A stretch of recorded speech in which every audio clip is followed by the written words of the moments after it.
Buenas tardes. Vamos a comenzar. Lo primero, daros la bienvenida a la sede de la Gran Logia de España. Agradeceros el esfuerzo de venir en un día con este tiempo, pero bueno, todavía no controlamos los masones la predicción meteorológica, ni tampoco el calendario del Real Madrid, que a veces lo sufrimos bastante.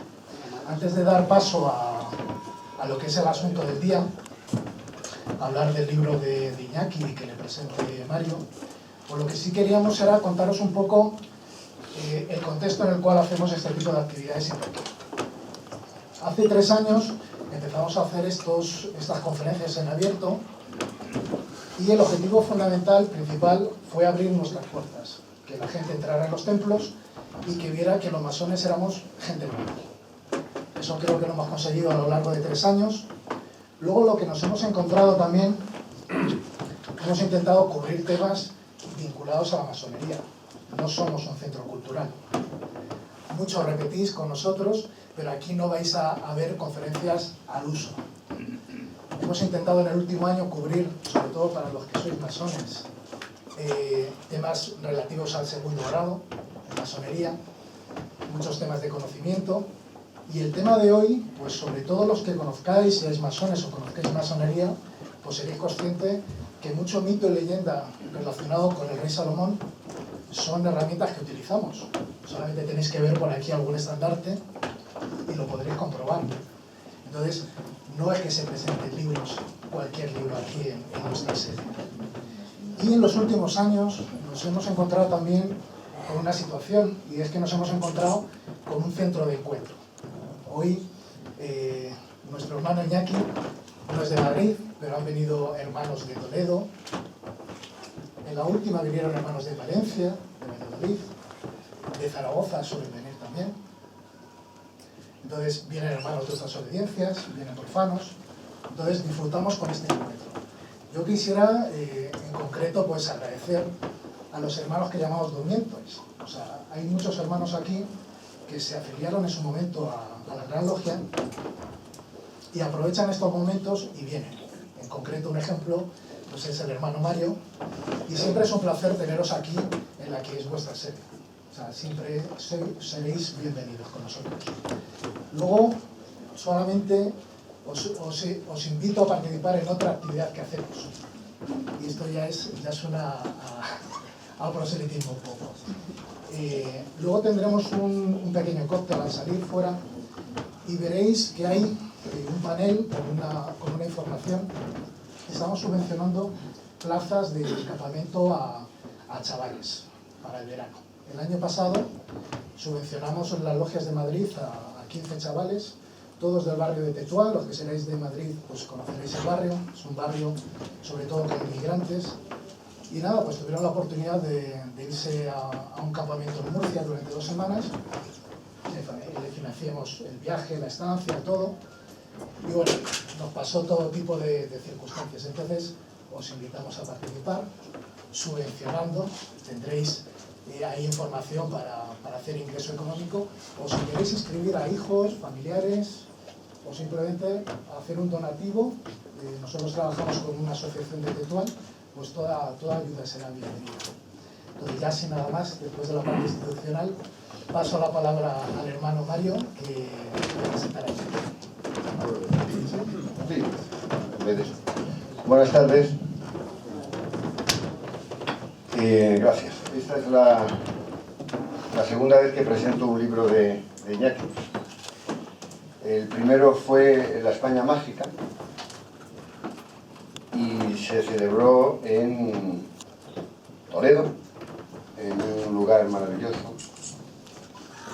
Maravilloso arquitectónicamente, por el contenido no tan maravilloso porque había sido la sede de la Inquisición. Ese desastre de nuestra historia que se canalizó a través de la orden de los dominicos, ¿no? Y allí hablamos de la España mágica. Yo sonreía porque hay que ver cómo es la vida, ¿verdad? Después de tantos años en el lugar donde se mató a gente simplemente por tener libertad de pensamiento, ahora estábamos explicando algunas cosas de la España. Y hoy es el segundo y también sonrío porque esta vez se celebra en la Gran Logia, en un lugar dedicado al libre pensamiento, a pesar de que otros digan que se dedica a labores de otra entidad, ¿no? Pero bueno, que digan lo que quieran. En el mundo se dedica al libre pensamiento. El motivo por el cual yo, y voy a ser brevísimo porque yo sé que Iñaki es extremadamente meticuloso en las presentaciones y tiene preparadas sus diapositivas, etc. El motivo por el cual yo presento a Iñaki lo explica él, es que es mi amigo. Y no he convivido muchas horas con él. Pero eso no tiene nada que ver.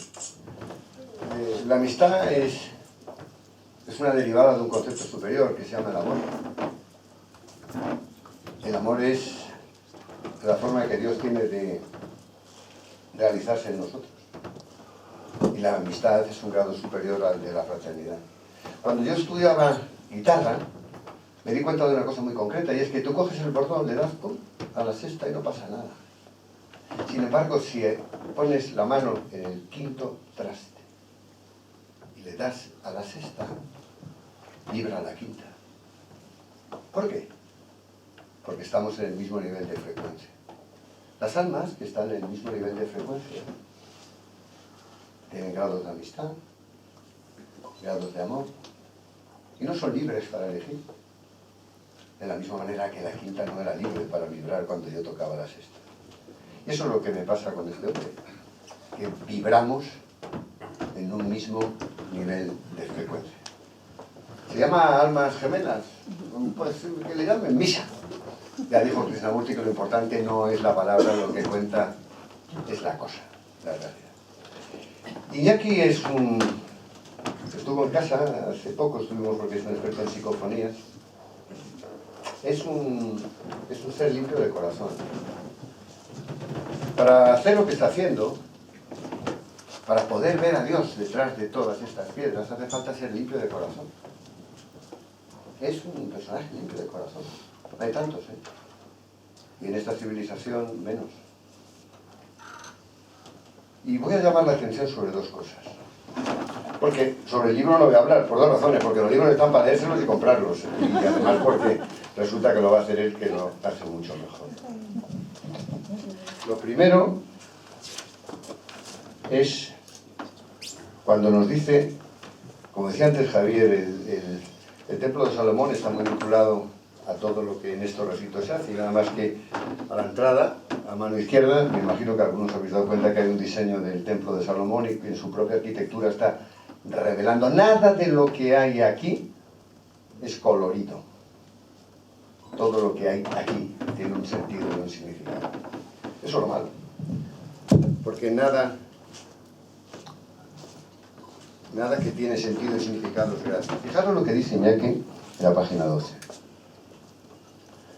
Terminada mi exposición, tomé asiento al lado de mi anfitrión. Este se giró de pronto hacia mí, me miró con gesto severo y preocupado y me dijo unas palabras que nunca se me olvidarán. Iñaki, ¿sabes que estás en peligro de muerte?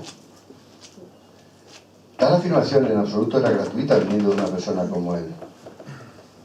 Nadie como esta persona había sentido el silente y soterrado tentáculo que todo lo vigila y que, llegado el caso, aniquila lo que no conviene. ¿Exageración? ¿De verdad que es exageración? En el año 1325, el mejor de los místicos cristianos, bueno, en mi opinión, Elsa, lo mataron. En la bula que ordena su muerte es la bula Diagro Dominico. La razón de su condena a muerte es muy explícita. Quería saber más de lo conveniente. O sea que hay un saber conveniente y un saber inconveniente. Y hay un conocimiento que no se quiere que se sepa. Y ese conocimiento es el que Iñaki está indagando detrás de el templo de Salomón, Santa María de Melken, etcétera, etcétera. Antes de ayer estaba charlando con mi hijo y me dijo, en una reflexión muy... Papá, hay veces que miro y veo un árbol y pregunto, ¿qué hace este árbol aquí? ¿Qué hace este árbol aquí? Ya, pero nosotros nos preguntamos, ¿qué hacemos nosotros aquí?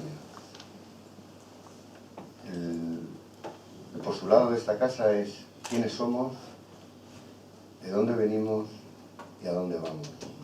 Todos los trabajos que se hacen aquí es para tratar de conseguir esa certeza que nunca tendremos.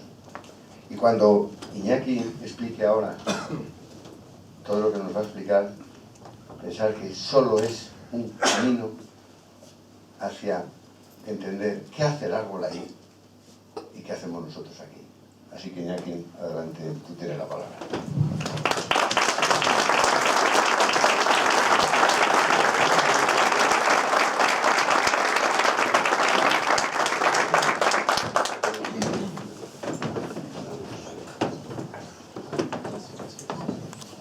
No, es que si no, no veo. Bueno, vamos a ver, ¿se oye? Aquí molesto. Un poco, ¿no? Sí. Pues aquí molesto. Aquí no molesto.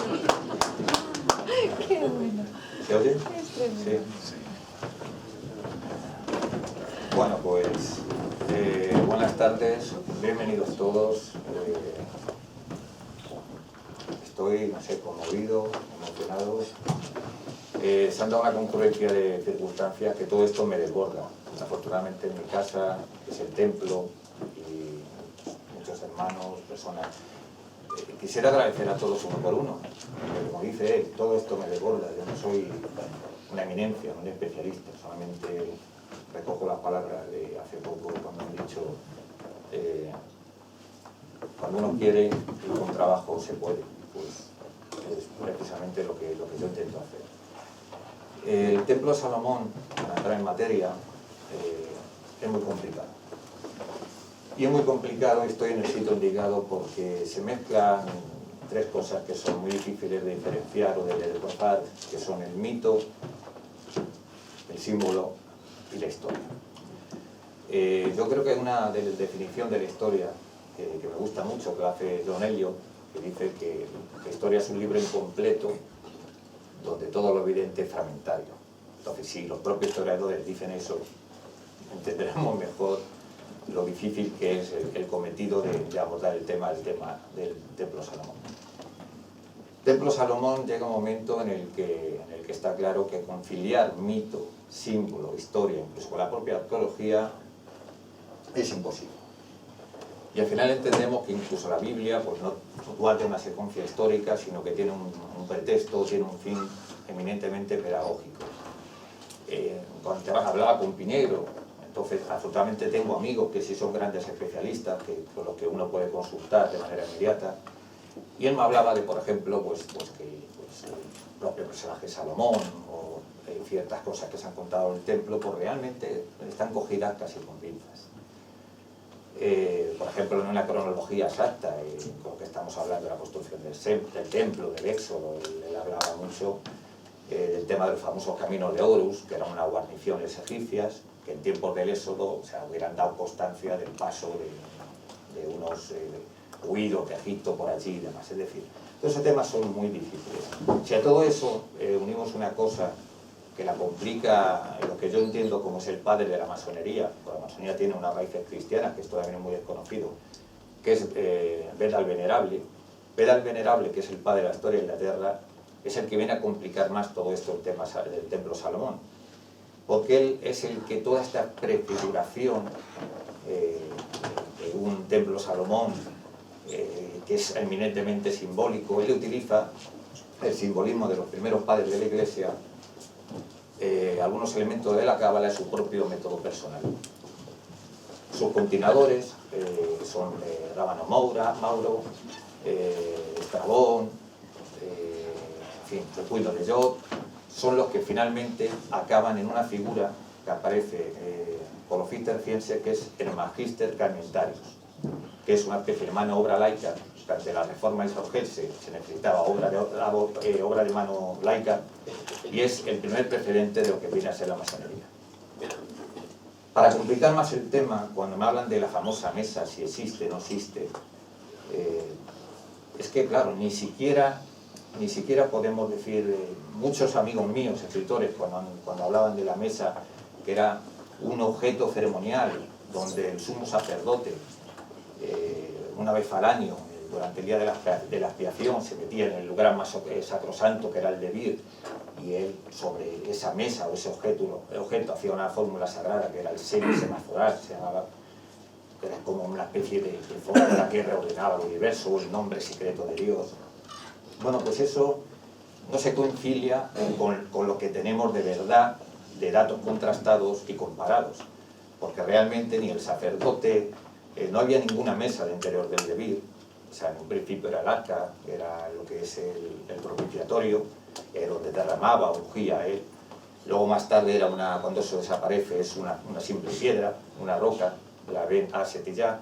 Es decir, ahí no había mesa ni ningún tipo de objeto que se pueda parecer a una mesa. Sí sabemos un objeto que es la mesa de los panes de la presencia, que estaba inmediatamente en el lugar anterior del debir, que adquiere unas connotaciones mágicas, que es donde se supone que viene toda esta leyenda de una mesa que luego llega a Toledo, que es el objeto de mi investigación.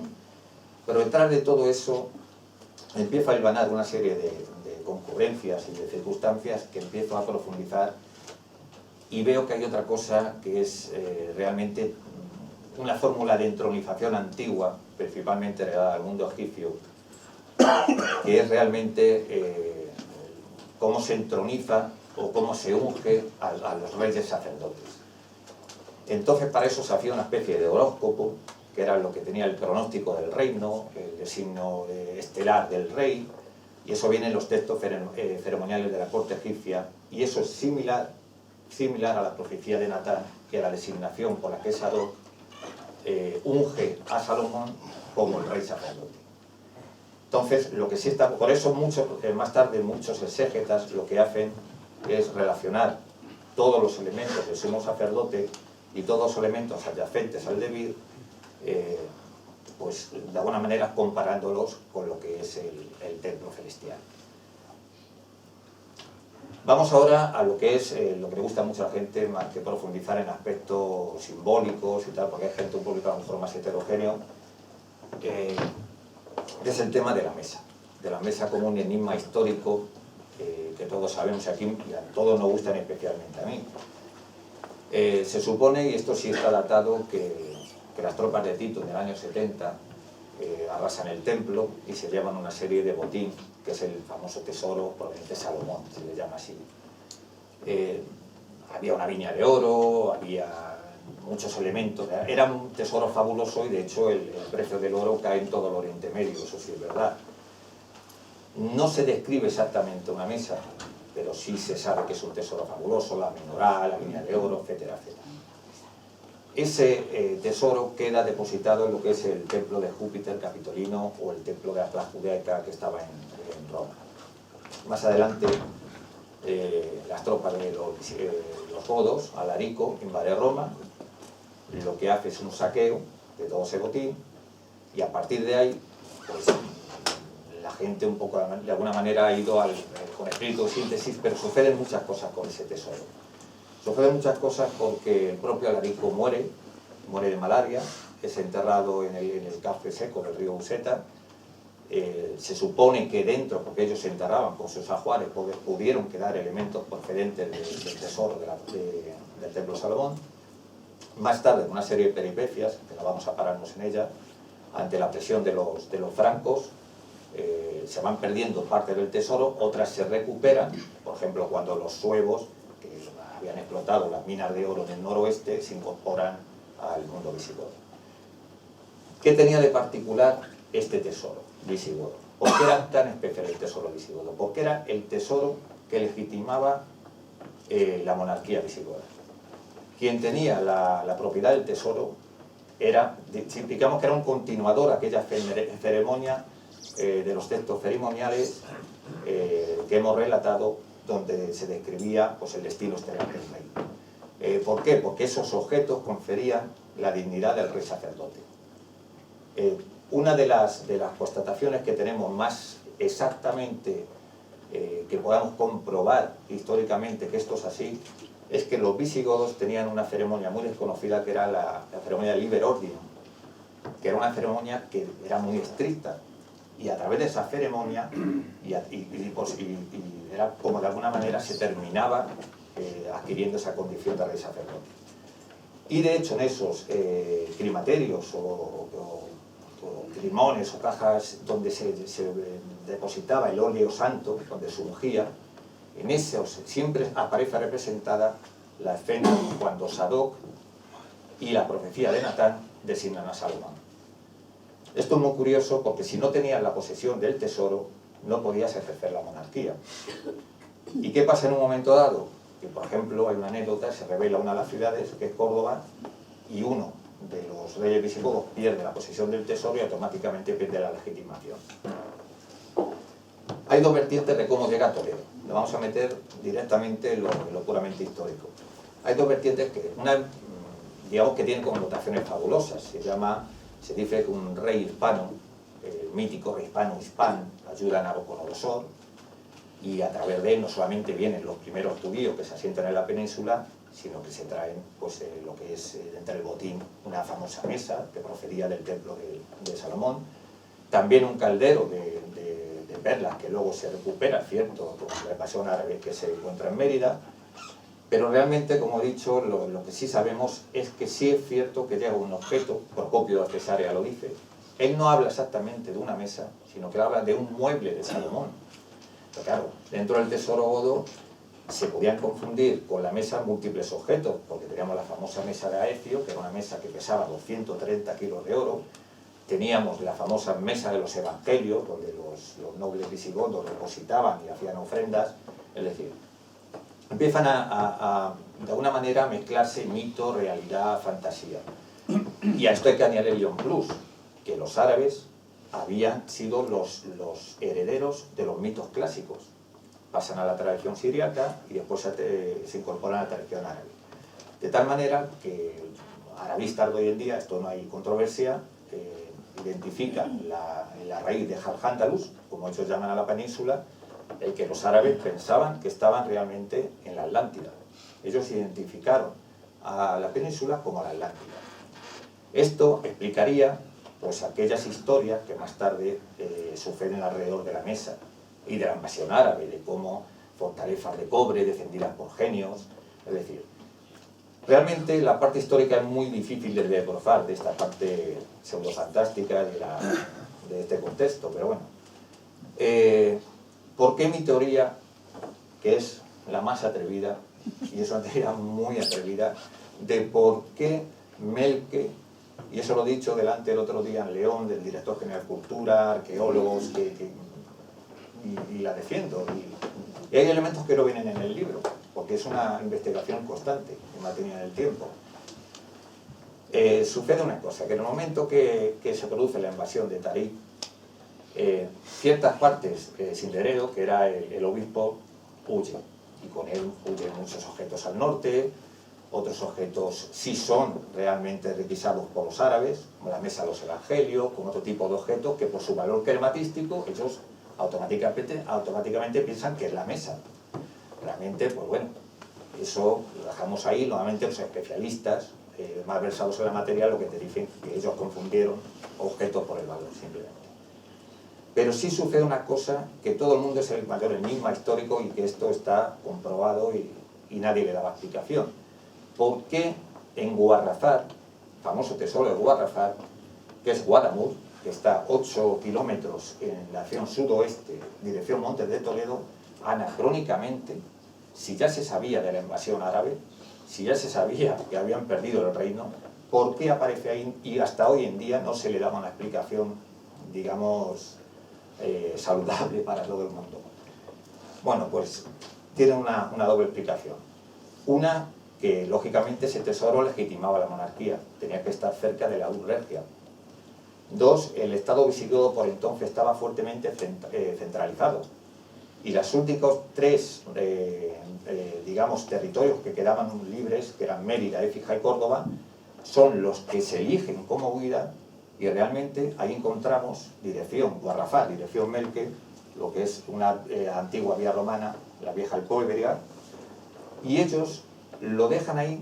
Lo que no da tiempo en un momento dado es a improvisar un nuevo rey, a improvisar esa ceremonia de libre orden que legitimara a ese nuevo rey, pero claro, ellos no contaban con que los árabes se iban a quedar con el reino una vez invadido. Ellos lo que contaban era que el clan de Kitifa, que había apoyado la invasión, iba a ser restituido en el poder, y no fue así. Los fereyos prudentemente salían con el poder, reciben 3.000 fincas, reciben, bueno, en fin, se llegan a casar, todo, pero realmente el tesoro queda ahí de manera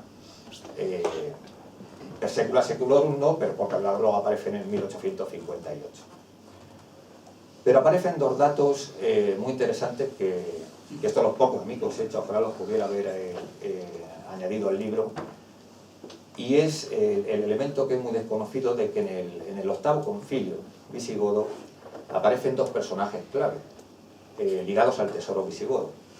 Uno es el presbítero Crispinus, que es la lápida, donde luego veremos en las diapositivas, donde aparece realmente y de manera casi cinematográfica el tesoro escondido, y otro es el Comes Scanfiorum, que es Evantius. Son dos personajes clave y ahora explicaré por qué.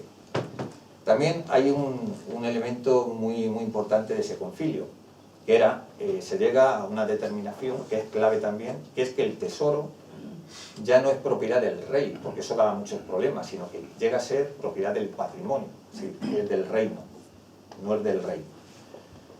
En un momento dado, siempre una de las crónicas que se pierden, digamos que es la que tiene más veracidad histórica relacionada con el tesoro visigodo, o con la mesa Salomón más específicamente, es que siempre lo situaban donde efectivamente aparece el tesoro Guarrafal y donde a 16 kilómetros más allá está Santa María de Melque. Pero claro, siempre se decía, un sobrino del rey Don Rodrigo, en el famoso Torre de Faras, una torre visigoda que estaba por ubicar, era el que Tarik llega allí y sabía que estaba allí en la mesa. Luego se mezcla un poco de ficción, de que arranca la pata, de que tiene un problema con Musa y demás. Bueno, pues hoy se sabe que este famoso Evantius era ni más ni menos que un sobrino de Don Rodrigo, que una vez que inicia la invasión árabe, este Comes Scanfiorum o Dus, le hace Dus de la Bética al conde Don Rodrigo, y es de los primeros que muere enfrentado a los árabes. Melque era el lugar donde iba a ser enterrado este personaje, Evantius. Hoy en día se sabe, antes tampoco se sabía. El conde de Ferillo dice Santa María de Melque, lo primero que se le ocurre titular es un monumento desconocido. Y hoy en día, cada vez que se avanza más, es ni más ni menos que el Escorial visigodo, se le llama así. Y realmente tiene todos los elementos de ficción o novelescos para ser un lugar de enterramiento de tesoro. Primero porque era una antigua zona de minas, propicia para ocultar cualquier tipo de tesoro cerca de la corte. Segundo, porque es el complejo gemelo al de Guarrafal, equidistante, en la misma vía de la Alpuérniga, a unos kilómetros. Tercero, son los dos personajes que velan por lo que es... había siempre un personaje ligado al tesoro, no lo he dicho antes, que era el conde del tesoro, pero ese ya había desaparecido por entonces. Entonces, estos dos personajes son los que tienen de alguna manera, son los guardianes del tesoro godo. Y lógicamente, esos dos emplazamientos están cercanos el uno al otro.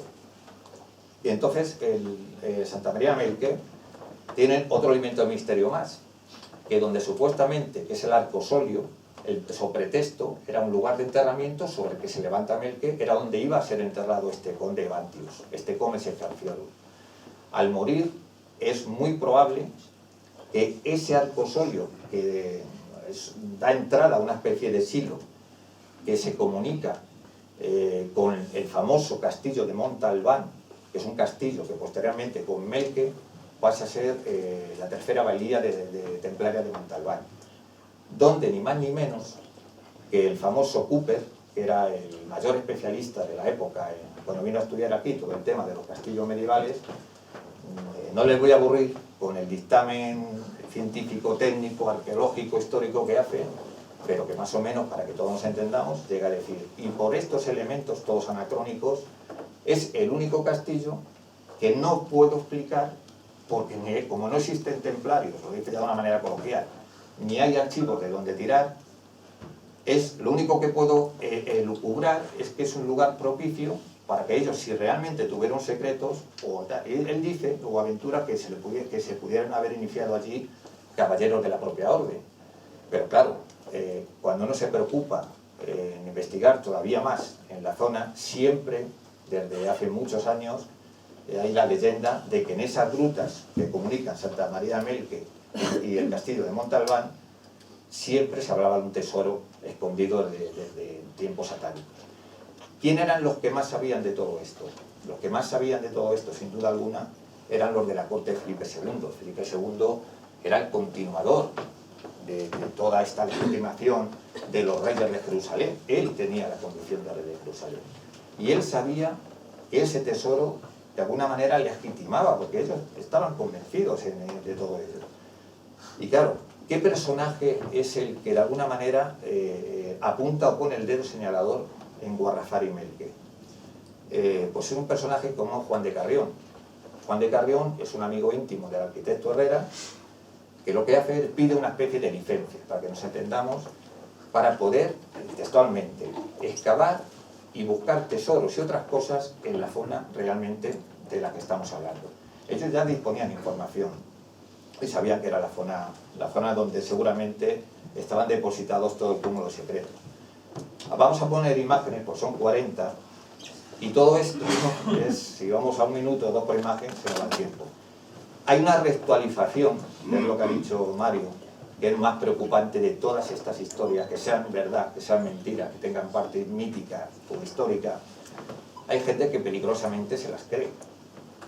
Y hay gente que peligrosamente se las cree, y además todo este ideario esotérico, ahí lo vemos, a dónde llevó el nazismo. Y el nazismo, aunque la gente o muchos hayan creído que está desaparecido, lo que hizo fue se permeabilizó en unas oligarquías financieras, que ahora lo explicaremos. Es decir, que no se terminó la búsqueda del tesoro godo ni con Juan de Carrión, ni con la corte de Felipe II, ni siquiera con los visigodos y todos los que vinieron detrás. Hoy en día hay gente que lo sigue buscando, y bueno, yo creo que si lo amenizamos con imágenes va a ser mejor. Bueno, ahí vamos a empezar.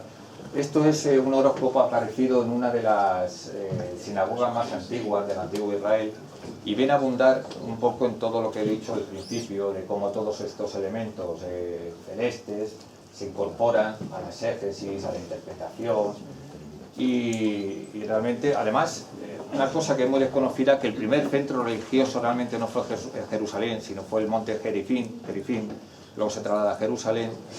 Y además los egipcios, que voy a decir yo estando por aquí Sebastián, me da hasta mudós, los egipcios, la ciencia geodésica y astrológica para ellos era muy importante, y estaban en relación mucho de sus emplazamientos, de sus construcciones, y el monte Gerifim estaba realmente en correlación a todo eso, seguían esa lógica. Así que adelante, porque son muchas imágenes y...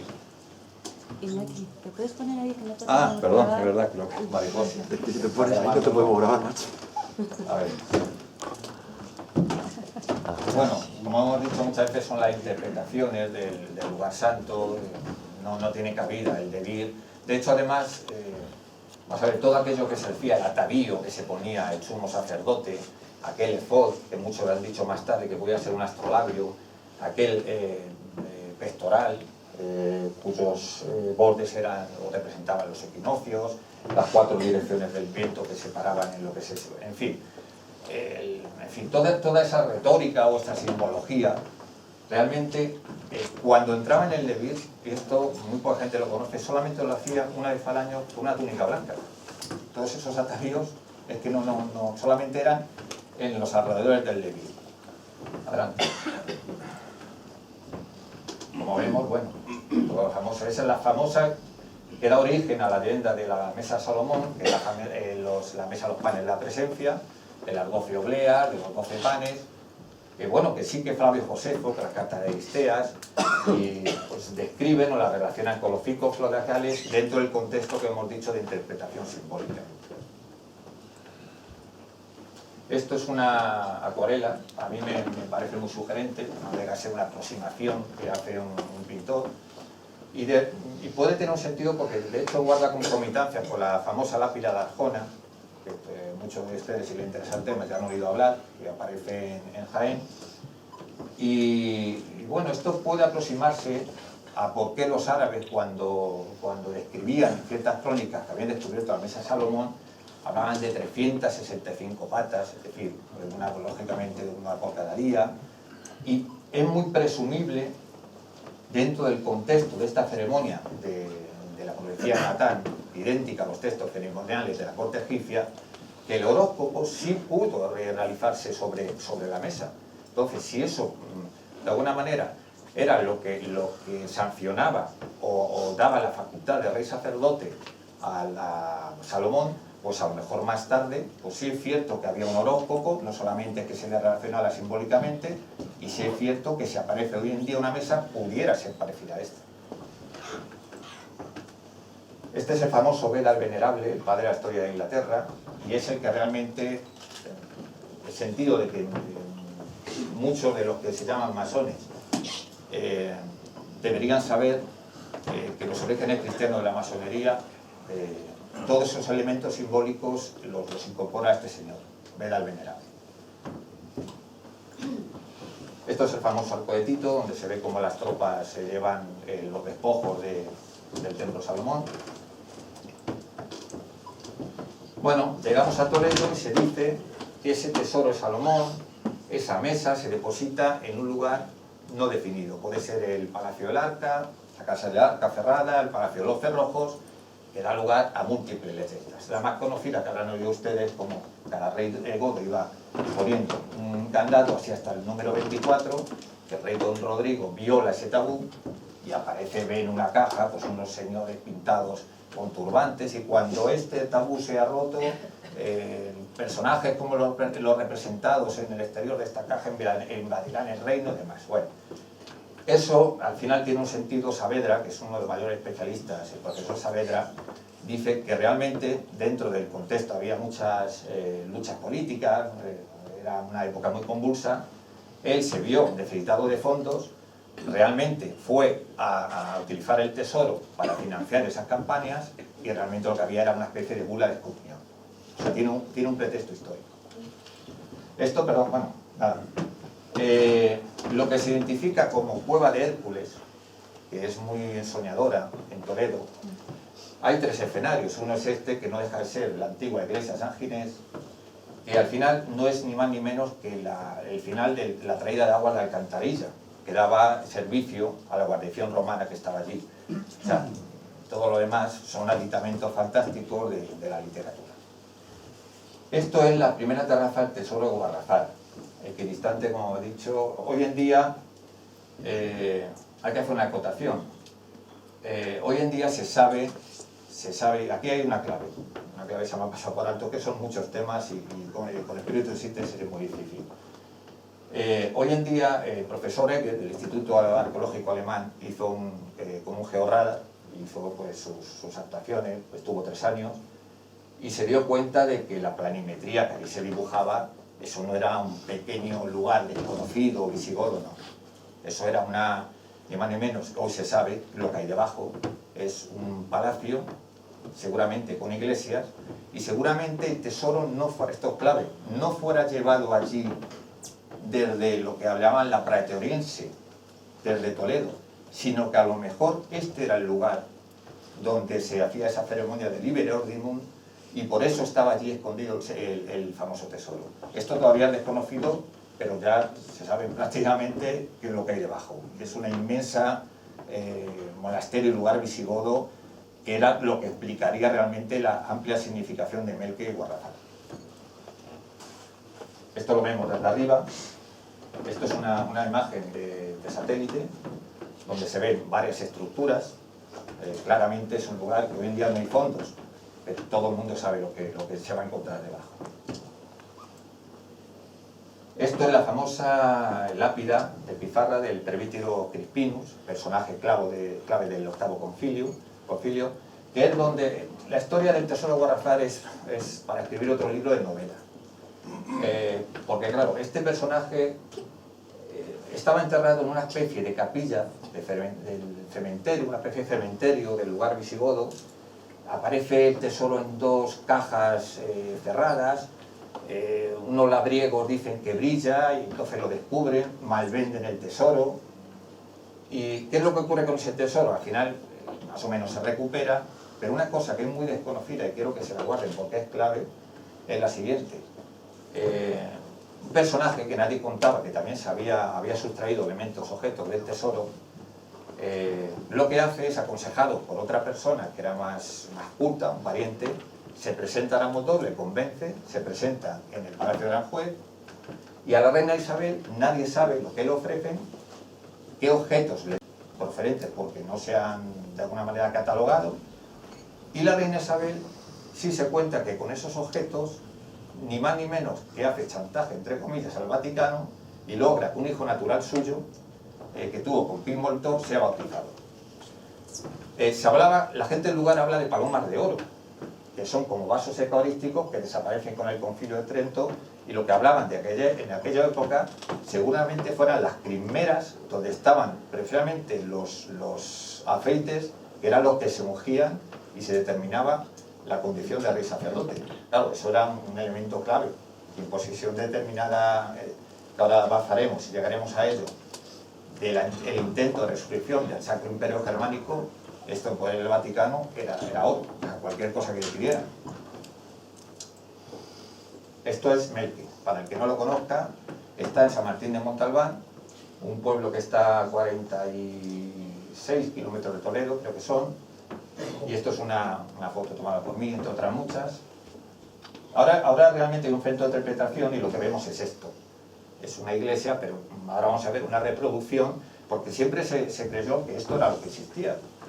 Por eso no le habían tanta importancia. Se pensó que era una iglesia aparecida, con el conde de Cedillo, incluso entran por el techo, aquello llegó a ser un corral, luego sí, luego monumento nacional, pero si ahora avanzamos, vamos a ver lo que era realmente. Bueno, esta es una Virgen Negra desaparecida de Santa María del Melque, que estuvo realmente en Santa María del Melque, tiene una granada en la mano, a ver que le guste la simbología, ese elemento le dejo ahí, al albur de su... Esto ya es una imagen antigua, recuperada de este famoso arcosolio, que sobre pretexto de este arcosolio era por lo que se levanta todo el complejo. Y antes no se sabía qué personaje era el que estaba ahí enterrado, pero el personaje al cual estaba destinado, hoy en día se sabe que es el Comes Escarcero Evantio. Claro, lógicamente era el famoso sobrino de don Rodrigo, que muere en la batalla y que tenía en ese momento la custodia del tesoro.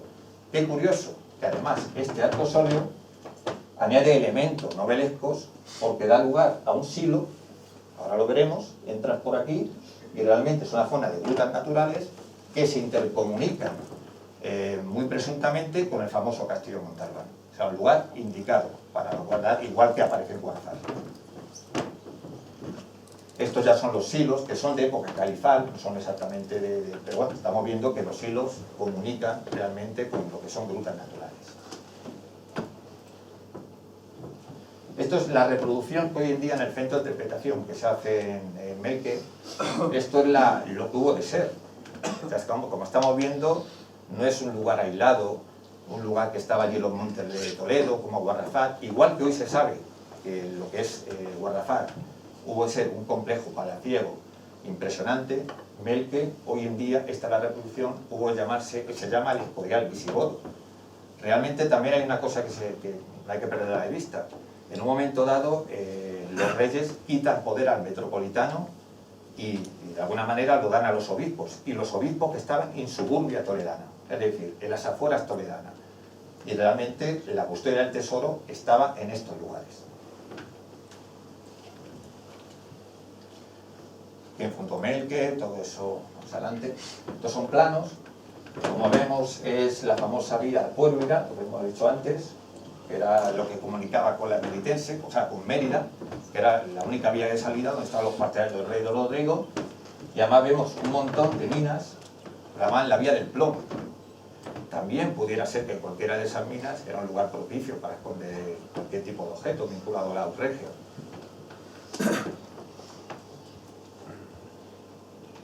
Sí, sí. Bueno, estas son las ceremonias. Voy a añadir un elemento pseudo-novelesco, pero que yo lo dejo, como me gusta mucho en soñar, como digo yo, pues lo dejo también. Y es que vamos a ver, ¿quién es los descendientes, que esto también es muy desconocido, del famoso rey, el clan de Kitifa? Los descendientes del clan de Kitifa, que son los que se quedan con toda, una vez producida la invasión árabe, los que se señorean todo este lugar, ahí no entra nadie. O sea, ellos todavía preservan este lugar.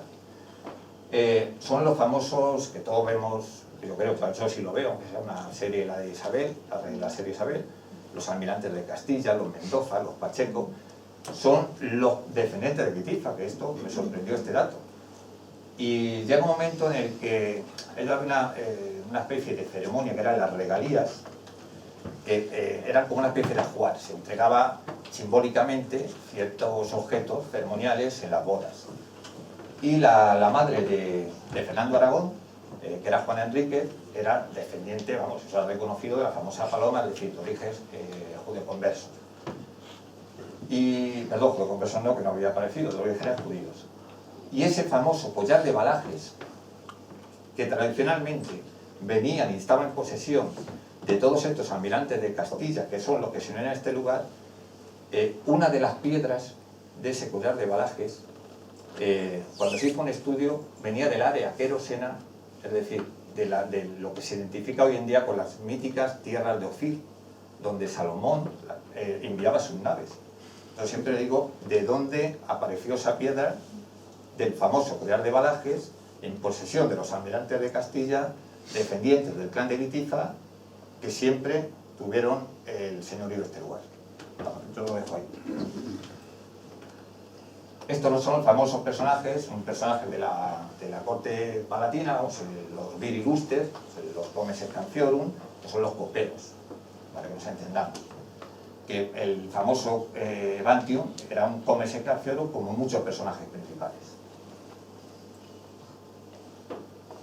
Bueno, aquí lo vemos claramente, Santa María de Melque y el castillo de Montalbán.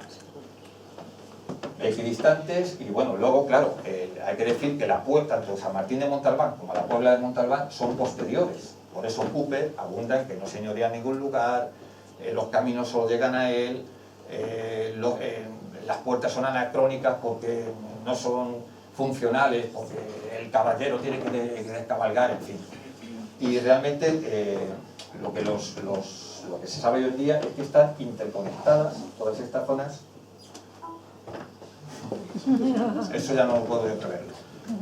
Pero no solamente, y voy a abundar en otra historia también, no solamente con Santa María de Melque, para abundar en que esto es así, que es una famosa zona de grutas, la Puebla, que está edificada, la Puebla Montalbán, que está a 16 kilómetros, la última familia que crió lo que son guarros en el patio de armas, que es inmenso, del castillo, hay unos aljibes, como una especie de entrada de cuevas, que antes marcaban los guarros y se pierden y aparecen en la Puebla Montalbán. No solamente la historia de las ovejas que aparecían desde el castillo en Santa María de Melque, sino en la Cueva Montalbán. O sea, es una zona completamente... Bueno, esto es una vista aérea, para que todos entendamos de lo que es Melque. Esta es una zona minera, se explotaba también una explotación minera. Adelante, si quieres.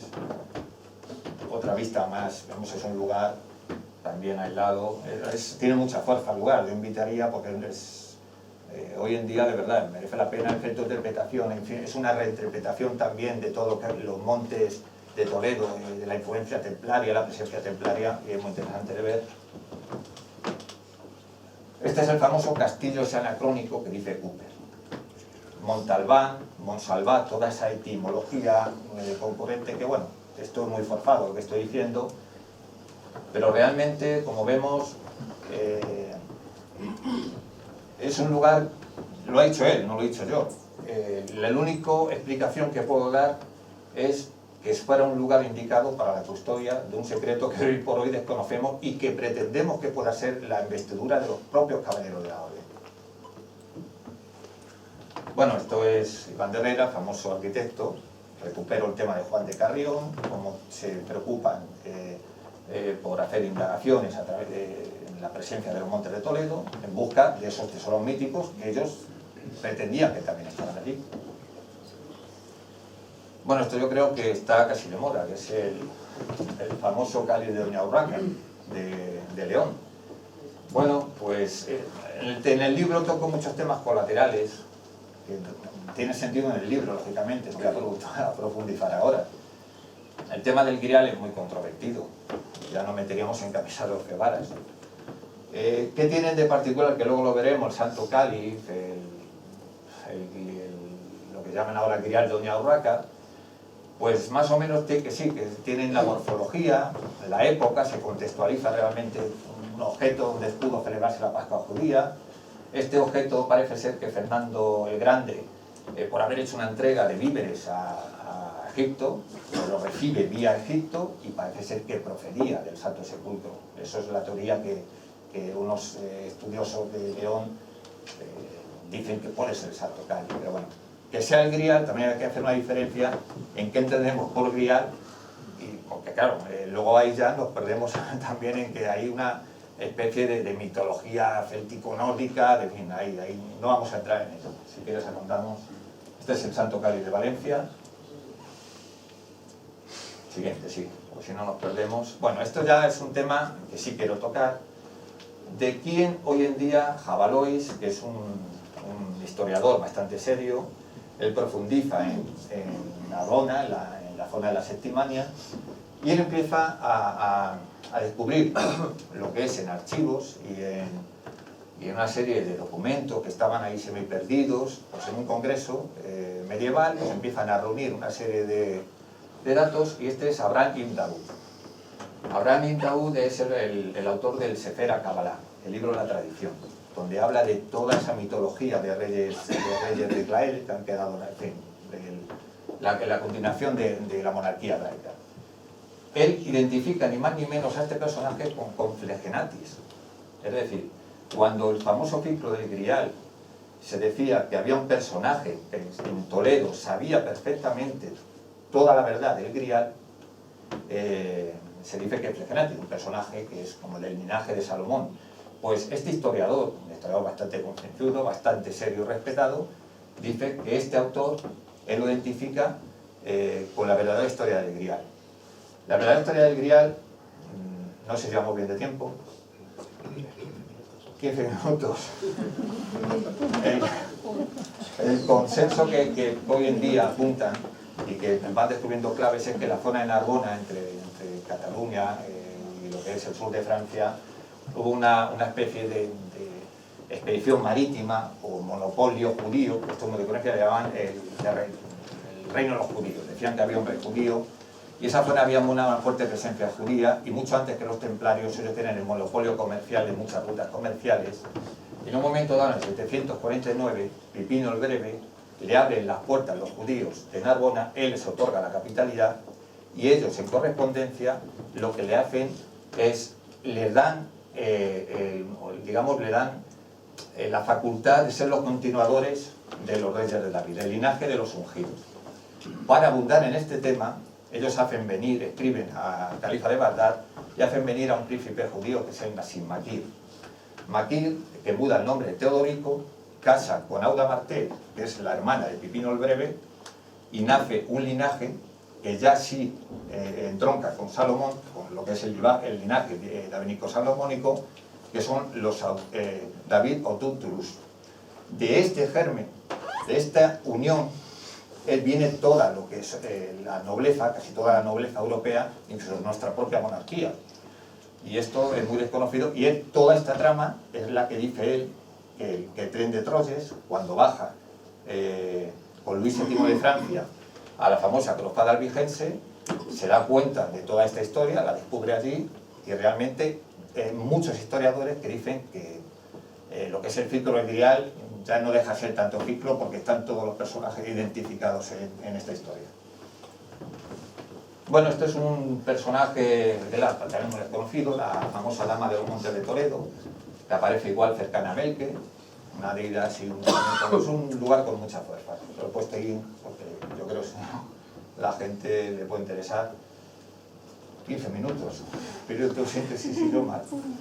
Este es el famoso Barón de Velasco, El famoso Barón de Velasco es el que se supone que estaba al frente de una logia que se llama la Logia de los 12 Apóstoles, conformada por todos los señores de Jaén, aristócratas y demás. Decían que era masón, en absoluto. Yo he estado en Arjona, he hablado con... En fin, he hecho las indagaciones que tenía que hacer. He estado en la cripta del famoso Barón de Velasco. Era un personaje totalmente aborrecido por el pueblo, terrateniente, estos que no le querían, en fin.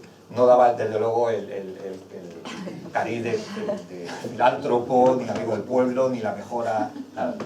Sí tiene una historia, y es que llega un momento en el que el Papa Pío IX lo que hace es una especie de, no de bulas, sí, él condena, empieza a ver que repuntan todos estos elementos rosacrucianos, de ideal caballeresco, nace la Golden Dawn, un montón de asociaciones secretas en lo que era París sobre todo, y entonces lo que intenta es conjurar que no suceda lo que ya sucedió con lo que se llamó el famoso otro imperio cristiano, y lo que hace es habilita la resurrección de lo que es el Sacro Imperio Germánico a través de ciertos núcleos de la nobleza europea, una de ellas encabezada por el Barón de Velasco, y donde hacía de enlace con el Vaticano el famoso canónigo de Jaén, Muñoz de Garnica. Ellos dicen que están en posesión de una reproducción de la Mesa Salomón, que estaba realmente en esa famosa lápida o crista del Barón de Velasco, y bueno, es una hipótesis más que ahí la dejamos a... Esto, me imagino que soy yo, y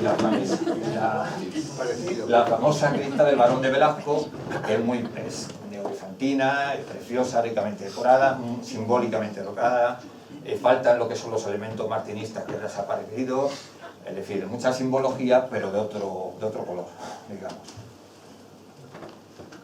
Este es el famoso canónigo Muñoz de Garnica, que es el enlace con las facciones vaticanas, el que realmente lo que está haciendo es habilitar otra serie de... Ellos, detrás de todo esto, que también tiene que ver mucho, como hemos visto, con elementos que aparecen en yacimientos visigodos, no solamente de Toledo, sino también los famosos papeles de Rennes-le-Château, pero siga adelante porque nos perdemos.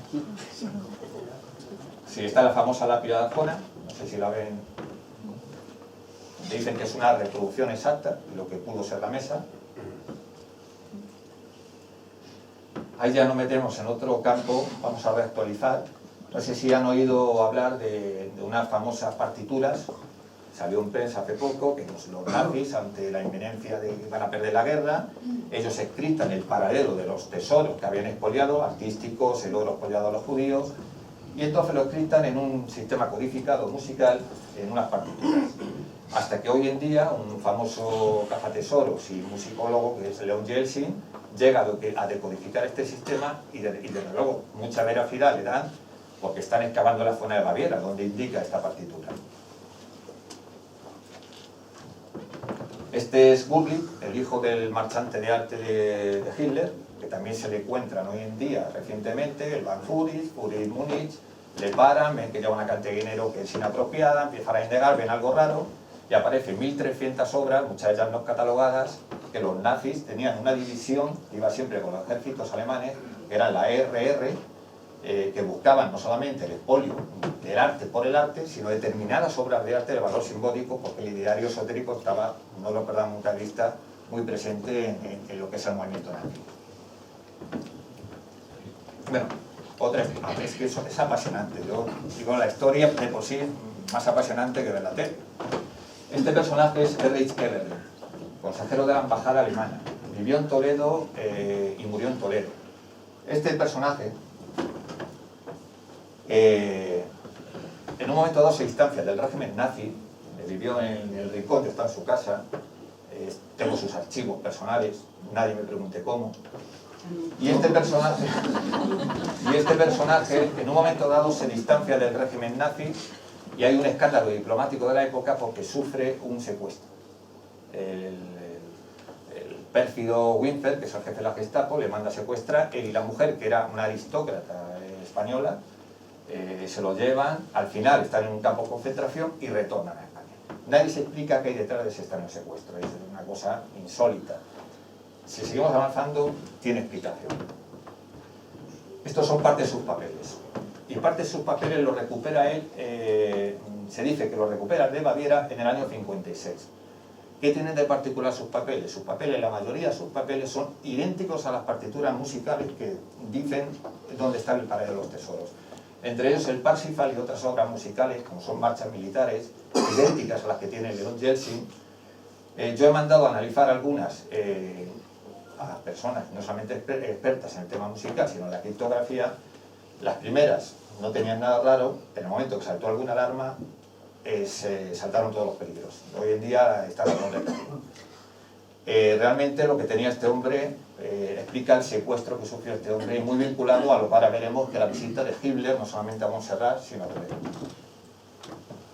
Esa es su valija, bueno, su valija, una maleta, entre otras muchas, en la casa suya, del Rincón.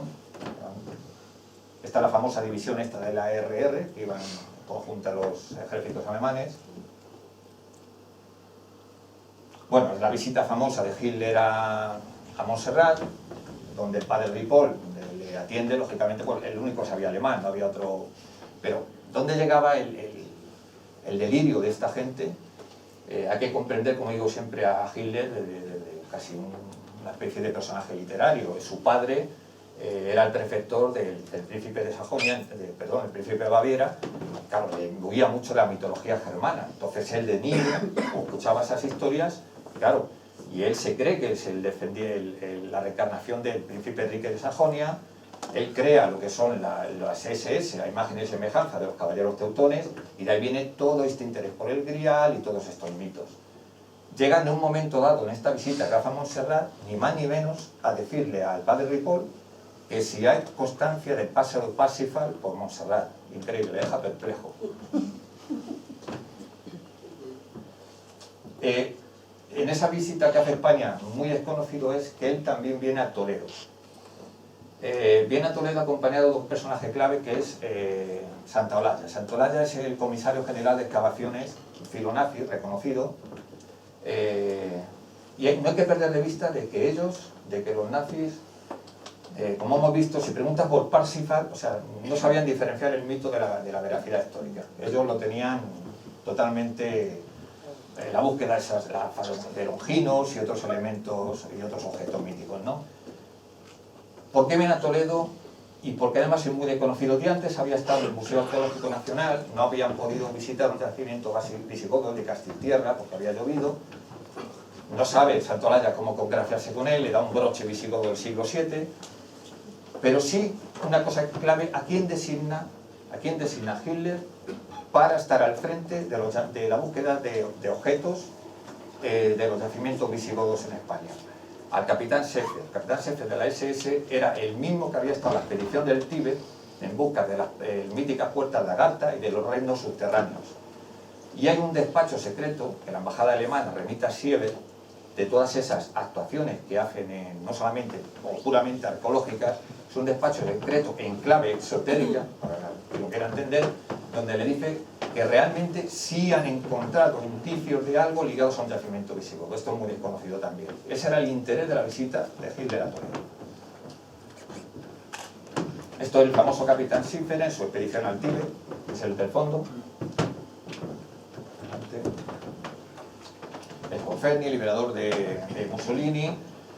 Vamos a terminar porque se nos va a hacer muy tarde. Bueno, en definitiva, había todos hemos ido a hablar de cuando pierde la guerra, lo de la famosa red Odessa. En el Hotel Moulin Rouge se habilitan 3 zonas de huida. Una son la ruta a los conventos, donde hay implicaciones. Estos temas son muy controvertidos incluso hoy en día. Hay implicaciones del Vaticano, emite pasaportes, son asiliados muchos criminales nazis, incluso por ejemplo el obispo de Tui, una anécdota que decir, pero protege a un... No era mi padre. Protege a un esto es reconocido, Populi. Muchos de ellos crean un complejo que se llama el complejo Sofindus, una red de empresas, un entramado donde empiezan a lavar todo ese oro obtenido de manera criminal.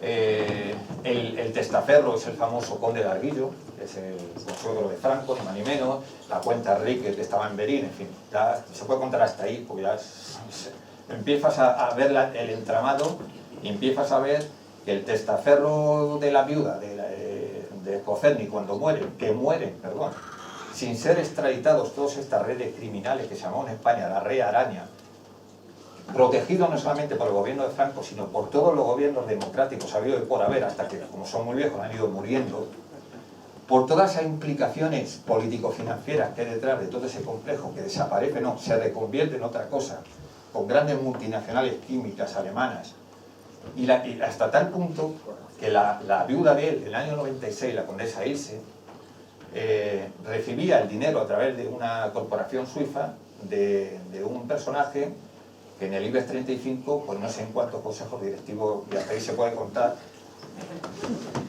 Sí. Adelante. Ya ni verdad. Ya voy a leer porque se nos hace tarde, ya que yo me apasiono solo. Una comunicación de León Feldis, que la he hecho expresamente para hoy. León Feldis, para el que no lo conozca, para mí es lo de los libros me ha llegado a establecer lazos con personas que no estaban, vamos, yo soy un obrero normal, una persona muy normal, y en mi círculo habitual de personas y de relaciones sociales no hubiera llegado a forjar lazos de amistad con Samuel Sánchez de Moraga, que esconde, yo en la vida, con Mario Conde, ni cuento, en fin, una serie de personajes, incluso personajes clave del esoterismo, personas muy deslumbrantes de la cultura, no quiero dejarme a ninguno de ellos, de los que aprendo constantemente y me estimulan en mi trabajo. Entre ellos León Feldis, que ni más ni menos, para el que no lo sepa, es uno de los, para mí, de los mayores expertos en el mundo de la simbología del Templo Salomón. Me carteo, no voy a decir casi a diario, pero casi como contigo, te doy la paliza, por lo menos semanalmente. Es gran maestro adjunto honorario de la Gran Logia del Estado de Israel, es soberano, gran comendador y supremo consejo del grado 33 de Israel. Yo, que soy más ni me entero de todas estas cosas, ni de respetable, y no, con permiso de eso lo puedo decir, pero debe ser muy bueno. Y él dice, el Templo de Salomón, es muy breve, ¿eh? Dice, el Templo de Salomón, que es el tema central del libro escrito por mi entrañable amigo hermano José Ignacio, es sin duda el motivo medular en las leyendas y la iconografía masónica. Pero no solo las logias, sino la imaginación de las gentes ilustradas a través de la historia. Este templo, jerosolomitano, perdón, porque encima tengo la voz ronca ya, ocupa un lugar sin parangón. Después de todo, se trata de un edificio hecho por el hombre, pero inspirado en las instrucciones del Señor, donde durante años estuvo presente la Sejina divina. Hay algún, no sé si ha venido, algún judío sí hay, pero no sé si mi amigo el rabino, que me perdone, protegida por los dos querubines que montaban guardia sobre el arca de la alianza. El templo del rey Salomón entonces se transformó en el símbolo del nexo entre la humanidad y la divinidad, y la ciudad de Jerusalén goza hoy en día aún de sus dos naturalezas, la terrestre y la celeste. Esto no hay que perder de vista. El nombre Jerusalén, Jerusalayim en hebreo, que me perdonen otra vez, puede interpretarse como la ciudad de la paz, pero también puede significar la ciudad de las perfecciones, porque Salem significa entero, íntegro y perfecto. El libro que se presenta esta noche es un intento de aproximación al misterio que cierra los nombres, y como bien sabían los cabalistas, el mundo, el universo entero, fue creado con las 22 letras de Aleph, Bet y las 10 Sefirot, cifras y esferas, todas condensadas en el microcosmos del templo. Pues dicen que llega un momento, una palabra es una palabra de más. Les doy las gracias y perdonen si les ha aburrido porque a mí me apasiona.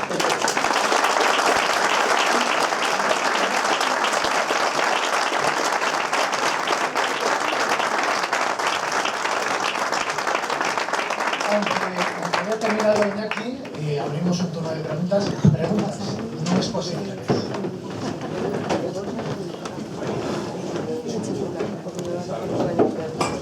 Bueno, primero darle la enhorabuena a Iñaki, ha sido fantástica la exposición y seguro que va a ser más todavía el libro, ¿no? Hay una teoría que quería, que no nos has comentado, pero me gustaría que me dieras tu opinión. Dentro de los mitos que los nazis buscaban, hay un personaje que se llamaba Otto Rahn, representando a la Nenerve, que desapareció misteriosamente en los alrededores de Montsegur, ¿no? Y hay una teoría que dice que cuando Otto Rahn estuvo en el sur de Salamanca, en una zona próxima a Peña de Francia, donde había extracción de wolframio para los tanques, para la construcción de tanques en Alemania, pues en realidad no estaba viendo esa explotación, sino lo que estaba viendo es un monte que hay al lado que se llama Monsagro. Y da la casualidad que al lado de Monsagro hay un monte también que se llama El Castillo, donde, de acuerdo con tu exposición, fija la teoría el último estado en España del rey Don Rodrigo. Ahí estaba en el castillo. Se supone que Don Rodrigo tenía cautiva, tenía un castillo de él, tenía cautiva a la reina Quirama, a la princesa Quirama, que era la hija del conde Don Julián, que fue quien traicionó a los visigodos y propició la entrada de Tarik y de Muza en España, ¿no? ¿Hasta qué punto es pues posible que en ese entorno haya algún resto de esto que nos estás contando? Porque también hay, como todos estos sitios, multitud de galerías subterráneas, ideas y mitos sobre becerros de oro, etcétera, etcétera. Dos. Una, efectivamente Otto Rahn dice que no murió durante ese suicidio cátaro que era la Endura que practicó, sino que en el libro dejo colateralmente una especie de nota que aparece y pasó desapercibida en el año 1970 con un diario alemán, donde dice que realmente había mudado a otro nombre, como han hecho muchos de estos criminales nazis. Eso es en los 2.500 documentos que sobreviven a Scocerni se explica todo esto. Y estaba trabajando precisamente y conjuntamente con esta red que seguía trabajando en búsqueda de estos objetos, con implicación de servicios secretos. Una cosa que es muy desconocida es que uno de los mayores protectores, no solamente de la red criminal nazi, amigo íntimo de Scocerni y seguramente de Otto Rahn, si sobreviviera, era Tom Wolf, que era el cofundador del famoso Club Bilderberg. Las implicaciones llegan, fíjate hasta dónde llegan. Respecto a lo del Monte Sacro, sí, claro, hay muchas teorías de que es el norte de España, lógicamente, la salida natural y donde pueden esconderse muchos de estos objetos, y de hecho muchos proceden de lo que es la Urregia. Pero la diferencia con esto que te digo, que no es mítica, es que el tesoro de Guarrafal sí es cierto que aparece en las cercanías de Toledo, y que sí es cierto que hoy se sabe que era por las dos razones que he puesto, porque ellos pensaban ser restituidos y realmente la única forma que tenían de legitimarse es a través de la ceremonia del Liber Ordinum y de la utilización de esos objetos ceremoniales, entre ellos una cruz que Gregorio el Grande entrega a Recaredo por su conversión al catolicismo, que esa aparece en Guarrafal. Es decir, eso no es mítica. Otra cosa es que no aparezca la mesa de Salomón, pero todo eso sí existe. Y como tú dices, o usted dice, perdón, lo de Otto Rahn y tal, lo que estoy descubriendo es que, como siempre se dice, la ficción muchas veces se queda incluso más corta que la propia historia. Ay, yo te voy a felicitar por la conferencia, porque de este tema no tenía ni idea. Y te quería preguntar, yo es que no entiendo, el templo de Salomón lo destruyen los romanos, ¿no? Sí, bueno, el templo de Salomón sube diferentes o sucesivas destrucciones. Si nos vamos más atrás, lo que voy a decir, y a ser escrupulosamente histórico, ¿qué entendemos por el templo de Salomón? Que todavía no se sabe si realmente existió el templo de Salomón. Pues digo que se empieza a complicar lo que es el símbolo con la historia, y seguramente la historia está en constante revisión, en continuo. Por eso dice Tonelio, que es un libro fragmentario hasta lo evidente, y entonces decir la destrucción del templo de Salomón hoy en día sufre. Lo que sí se sabe es que en el año 70, que cuando las tropas de Tito incendian, se destruye el templo de Salomón, sí hay un botín que es donde procede esta famosa mesa y todos estos objetos que acaban en Roma y después a través de los visigodos acaban en Toledo. Pero perdona que yo ahí, porque o sea, no sé de todo esto, ¿entiendes? Entonces me resulta súper, o sea, porque para mí los visigodos y todos estos, los arrianos y todos los que vienen, o sea, son cristianos, pero no lo relaciono yo con el templo de Salomón. O sea, ¿por qué el origen del botín es la base de esa monarquía? ¿Esa ceremonia? Pues porque... No, la ceremonia, pero no sé, lo que me ha parecido entender, o no sé, sí, es que la monarquía visigoda sí, está fundamentada, o ese tesoro es parte de su fundamento. Sí, no, sobre todo que lo que hay que entender que más que el tesoro y que esos objetos es la fórmula de entronización que se hereda sobre todo de los textos ceremoniales egipcios y posiblemente de estos pueblos anteriores, que es como atribuirte o ungirte con la dignidad de rey sacerdote. Y eso solamente se podía hacer a través de una ceremonia muy precisa. Que por qué no es especulación el que los visigodos son el primer reino europeo que se anticipa 100 años a la Francia y los carolingios en hacer esa ceremonia, es porque las propias quimeras que ellos utilizaban para ungir, vuelvo a decir, en la representación que tienen ellos, la tienen muy clara, que es la misma ceremonia donde el sacerdote Sadoc y Natán, el profeta, habilita a Salomón como esa dignidad. O sea que entonces esa es como la unión. Vamos por aquí con otra pregunta. Hola, es muy sencillita la pregunta. En la denominación Santa María de Melqui, el tema que has abordado pues me recuerda al personaje de Melquisedec. ¿Qué me podrías decir? Sí, bueno, yo en una primera... las etimologías, hay un buen amigo mío que es un traductor maravilloso, delante de él me acudo que los aprende. Hay que aprender de lo que no... Este hombre siempre dice lo de traducción, traición. O sea, traducción siempre viene forzada.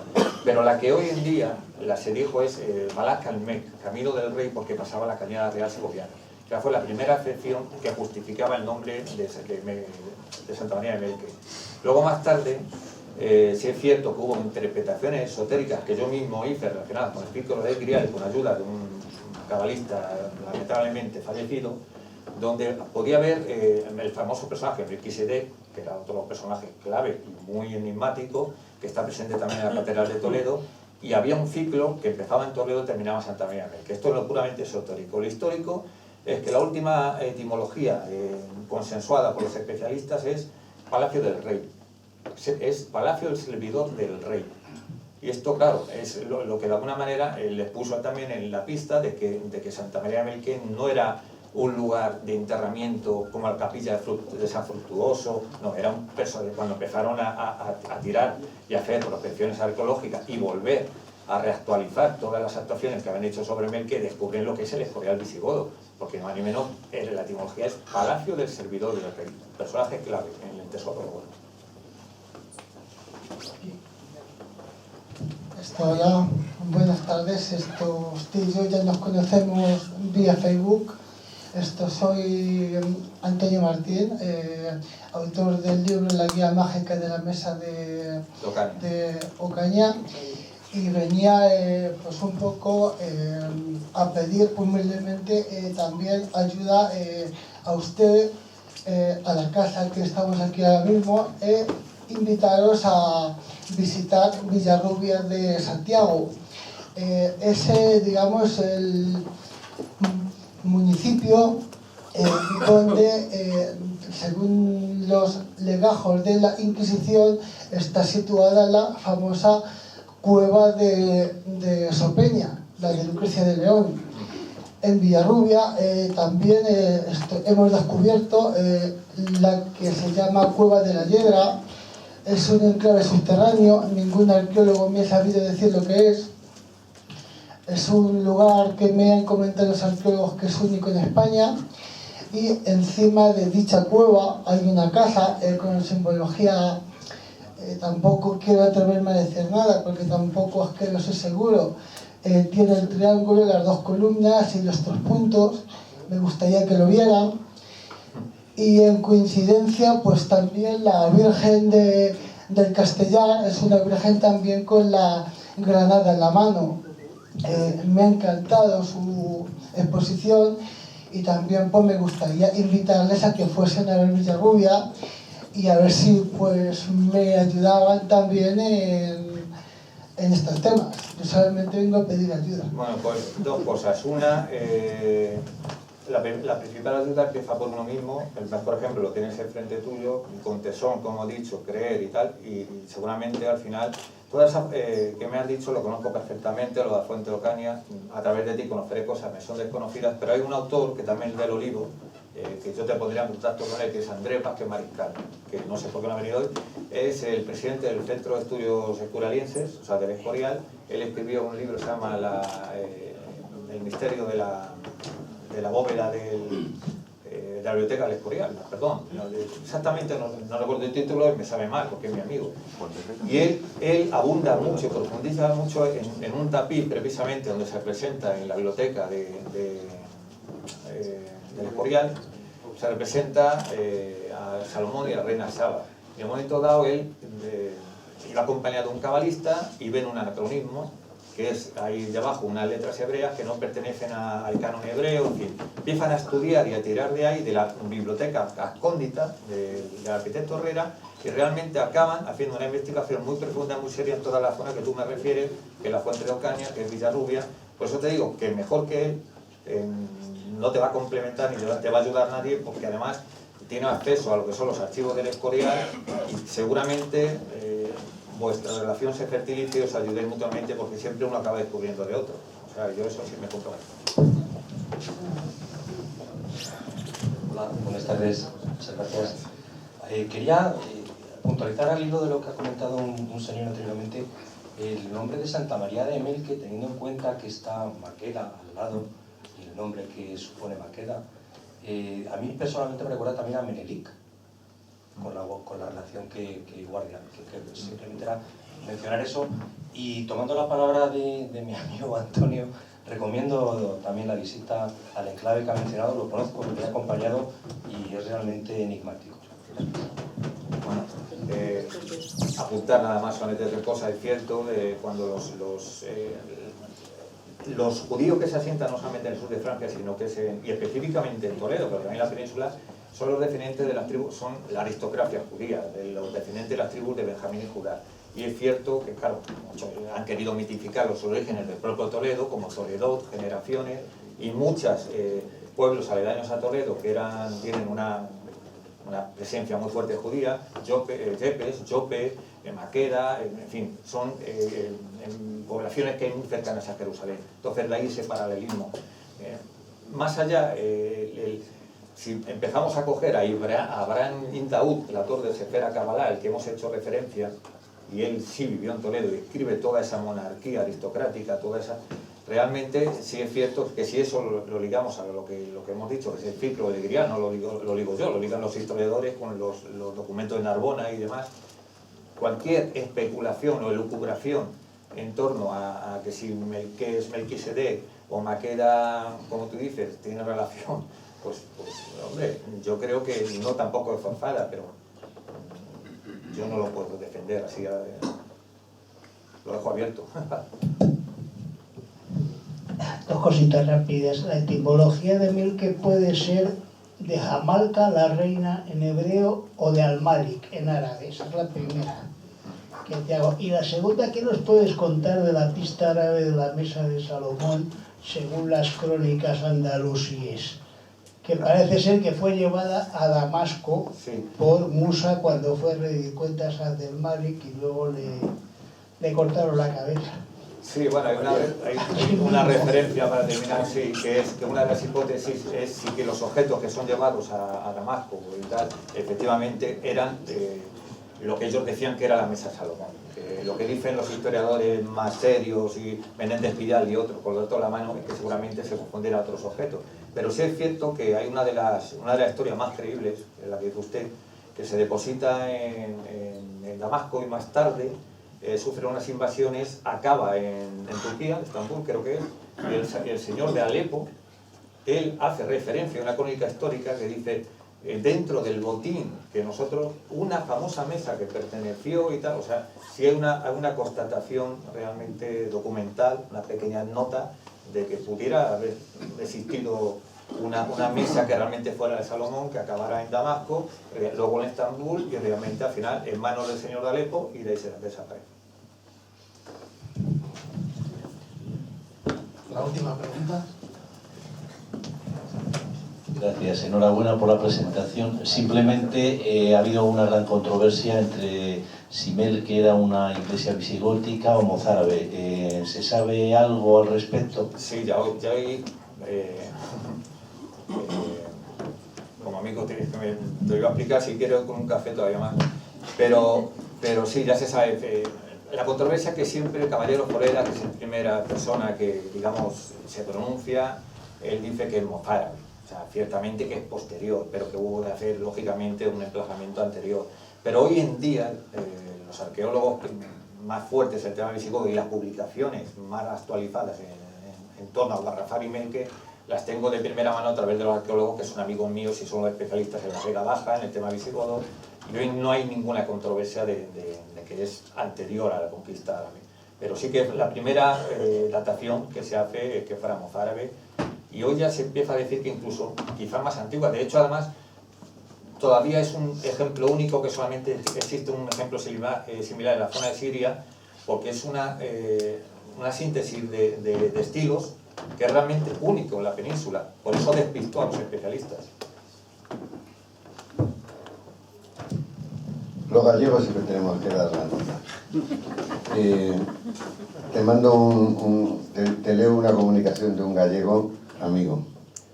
En cuanto a la presentación, Mario, que anunciabas ayer en Twitter del libro de Santa María de Melque, quiero volverte a recordar las muchas similitudes que comparte con la de Santa Comba de Bande, en tierras de la Baixa Línea. De hecho, las iglesias de Bande y Melque parece que no solo son similares a simple vista, sino que está demostrado que corresponden a los mismos planos, aunque utilizando para su edificación diferentes escalas.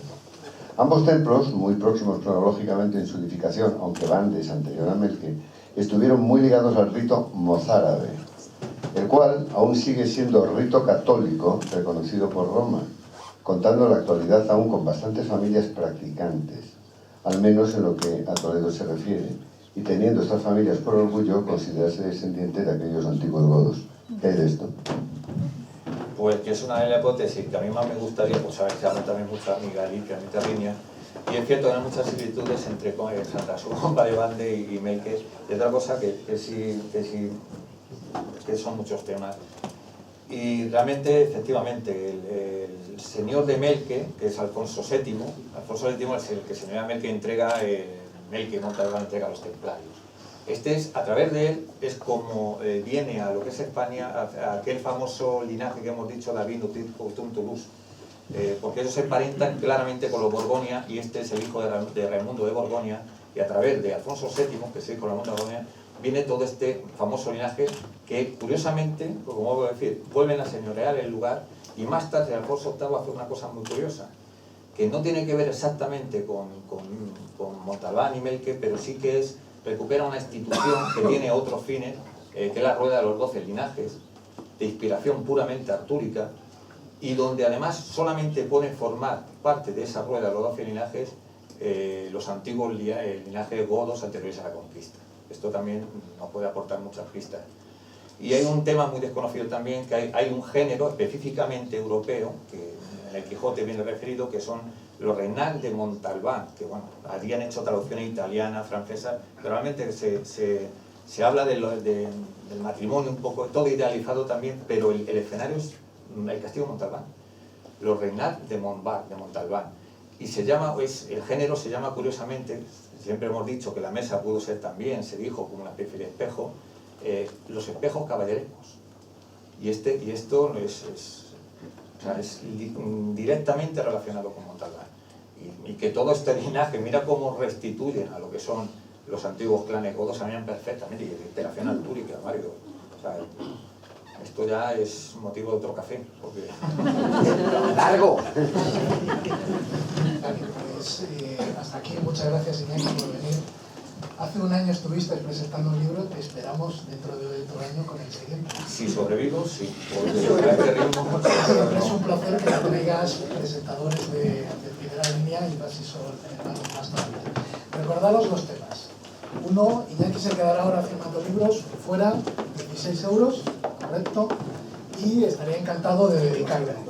Y luego el segundo, pues os invitamos a un tentempié, y en un ratito organizaremos, como siempre, un grupo informal que irá a otro templo que tenemos con mayor decoración al otro lado, y nuestro hermano Felipe os enseñará algunos de los misterios de la masonería que se puedan hacer.